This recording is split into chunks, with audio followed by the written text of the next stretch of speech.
স্মরণকালের কঠিন ভয়াবহ বন্যার সময় নোয়াখালীর কোম্পানিগঞ্জ মুসাফুর সুইচগেটটি প্রবল স্রোতে ভেঙে যাওয়ার কারণে ফেনীর সোনাগাজীর ১ নং চর মজলিশপুরে পাশ ঘেঁষে যাওয়া নদীর তীরের গ্রামের শত শত পরিবার প্রতিনিয়ত নদী ভাঙনে নিঃস্ব হয়ে যাচ্ছে বলে দাবি করছেন চর মজলিশপুর ইউনিয়নের ৯ নং ওয়ার্ড বাসিন্দারা। এখানে নামে যেতেছে বহু আশা আকাঙ্ক্ষার ব্রিজ, এটা ধ্বংস হইলে আমরা সবাই ধ্বংস। সোমবার সকালে মাওলানাপাড়া যুব কল্যাণ পরিষদের উদ্যোগে মেয়েজিরঘাট সংলগ্নে কোম্পানিগঞ্জ মুসাফুর সুইচগেটটি টেকসইভাবে নির্মাণ করার দাবিতে মানববন্ধন করেছেন এলাকাবাসী। আমরা আসলে এখানে দাঁড়াইছি মুসাফুর রেগুলেটরটা ভেঙে যাওয়ার কারণে আমাদের অস্ত্র অঞ্চলে 70-80 ফ্যামিলি এখন উঠে গেছে এবং এইভাবে যদি চলতে থাকে 2-1 দিনের ভিতরে আমরা আসলে এখান থেকে বিলীন হয়ে যাব। সরকারের অনেকগুলো স্থাপনা নষ্ট হয়ে যাচ্ছে। অতি দ্রুত যদি মুসাফুর রেগুলেটরটা পুনর্স্থাপন না করে তাহলে আমরা আসলে এখানে বসবাসের উপযোগী কিছুই থাকবে না। নদী বাড়ি ভাঙি যেতেছে। আর এখানে একটা ব্রিজ আছে মেয়াজিরঘাট ব্রিজের কাছাকাছি ঘনে গেছে। আসলে অত্যন্ত দুঃখের বিষয়। গত কয়েক বছর আগে আমাদের এই বদরপুর মালানাপাড়া এবং মেয়াজিপাড়া সংলগ্ন অসংখ্য বাড়িঘর ভেঙে চুরমার হয়ে গেছে। এটার একমাত্র কারণ মুসাফুর। এখন মুসাফুর ব্রিজ এটা আর মনে হয় বেশি দিন হয় নাই, নির্মাণাধীন হয়েছে পর্যন্ত।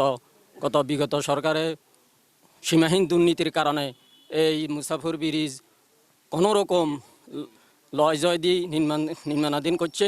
এই কারণে মুসাফুর অতি দ্রুত ভেঙে গেছে। এখন আমরা সোনাগাজীর 1 নং চরমজলিশপুর ইউনিয়নের ছোট ফেনী নদীর পাশে মিয়াজঘাট ব্রিজের পাশে মিয়াজিপাড়া এবং মাওলানাপাড়া, আমরা মাওলানাপাড়া যুব কল্যাণ পরিষদের নেতৃত্বে আজকে আমরা মানববন্ধনে এসেছি।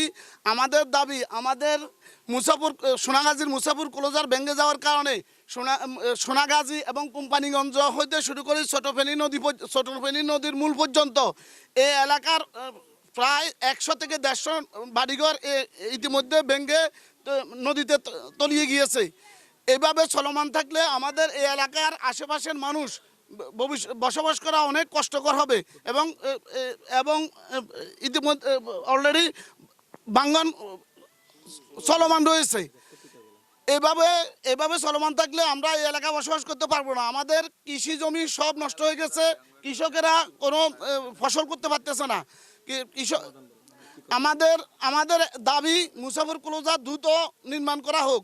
মুসাফুর ক্লোজার দ্রুত নির্মাণ করা না হলে আমাদের এইভাবে শত শত বাড়িঘর বিলীন হয়ে চলে যাবে এবং আমাদের কোনো ফসল হবে না। আমার বাড়ি মিয়াজিপাড়া, একবারে নদীর